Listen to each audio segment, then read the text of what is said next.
પાટણની કૃષ્ણા હોસ્પિટલ કે જે વિવાદમાં આવી છે અને ભાજપના જ નગરસેવકે ખુદ એ આરોપ લગાવ્યો છે કે બીયુ પરમિશન વગર જ હોસ્પિટલનું ઉદ્ઘાટન કરી નાખાયું। સમગ્ર મામલે ભાજપના મનોજ પટેલે ચીફ ઓફિસરને એક પત્ર લખી સવાલ કર્યો કે જો કોઈ દુર્ઘટના બની તો આખરી જવાબદાર કોણ રહેશે। સમગ્ર મામલે હોસ્પિટલના સંચાલકે મનોજ પટેલના આરોપોને રાજકીય આરોપો ગણાવ્યા તો ચીફ ઓફિસરનું કહેવું છે કે બીયુ પરમિશન માટે હોસ્પિટલે 15 દિવસ પહેલા અરજી આપી હતી, પરંતુ હું રજા પર હોવાથી કામગીરી બાકી છે।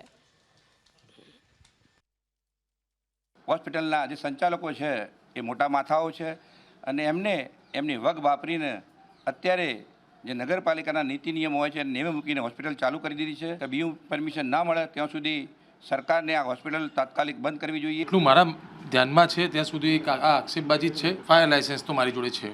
એ જે બધા લાયસન્સની જે રિક્વાયરમેન્ટ અને પ્રોસેસ છે એ હંમેશા કેસી પટેલ સાહેબ અને અમારા વિવેક પટેલ સાહેબ મિત્રો, અમારા જે પાર્ટનર મિત્રો છે એ કરતા હોય છે અને જે તે સમયે જે તે સંલગ્ન જે કહીએ કે ડિપાર્ટમેન્ટ દ્વારા જે મળતા હોય છે એમાં કૃષ્ણા પર્સનલી કોઈ વસ્તુને બનાવી શકતી નથી હોતી, તો ડિપાર્ટમેન્ટે એપ્રુવલ આપ્યા હશે ત્યારે જ આ વસ્તુ અહીંયા લાગી છે। હાલમાં છેલ્લા 15 દિવસથી એ કૃષ્ણા હોસ્પિટલની બીયુ પરવાનગીની અરજી નગરપાલિકામાં આવેલી હતી, પણ હું રજા પર હતો એટલે બાકી છે અને હાલમાં આની પ્રોસેસ ચાલુ છે।